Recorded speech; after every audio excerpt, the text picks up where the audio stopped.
Dear students, সবাইকে welcome. আজ আমাদের সাবজেক্ট ক্লাস 12 ম্যাথের ডেরিভেটিভসের একটা প্রবলেম।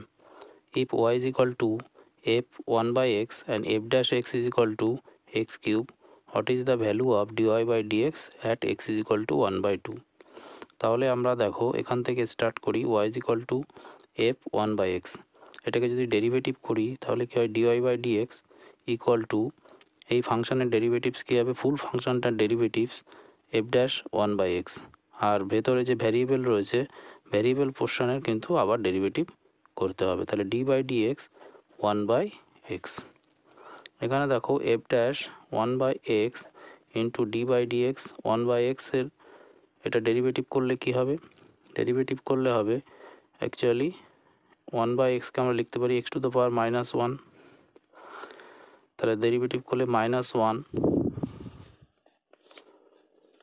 এক্স টু দ্য পাওয়ার -2 হয়ে যায়, দ্যাট মিন্স -1/x স্কোয়ার। তাহলে এটা ডেরিভেটিভ করলে হবে -1/x স্কোয়ার। এবার দেখো এফ ড্যাশ 1/x এর ভ্যালু কত হবে, আমাদের ভ্যালু দেওয়া রয়েছে F dash x is equal to x cube. তাহলে এফ ড্যাশ এটাকে রিসিপ্রোকাল করে দিলে কি হবে 1/x, তার মানে এটাও রিসিপ্রোকাল হয়ে যাবে, তাহলে 1/x কিউব। তার মানে এইটার ভ্যালু হচ্ছে এফ ড্যাশ 1/x এর ভ্যালু কত হবে, এফ ড্যাশ 1/x এর ভ্যালু হবে 1/x কিউব। তাহলে এখানে ভ্যালু পুট করে দিলাম ইন্টু -1/x স্কোয়ার। তাহলে এটাকে মাল্টিপ্লাই করলে কি হবে -1/x to the power 5, x cube আর এক্স স্কোয়ার মাল্টিপ্লাই করলে এক্স টু দ্য পাওয়ার 5। এবার দেখো এখানে ডিওয়াই বাই ডিএক্স কোন পয়েন্টে বের করতে বলেছে, এক্স ইজ ইকাল টু 1/2 পয়েন্টে।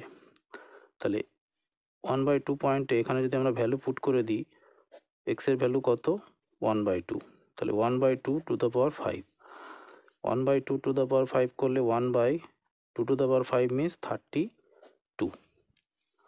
তাহলে এটাকে রিসিপ্রোকাল করলে মাইনাস উপরে হয়ে যাবে 32, এটাই অ্যান্সার।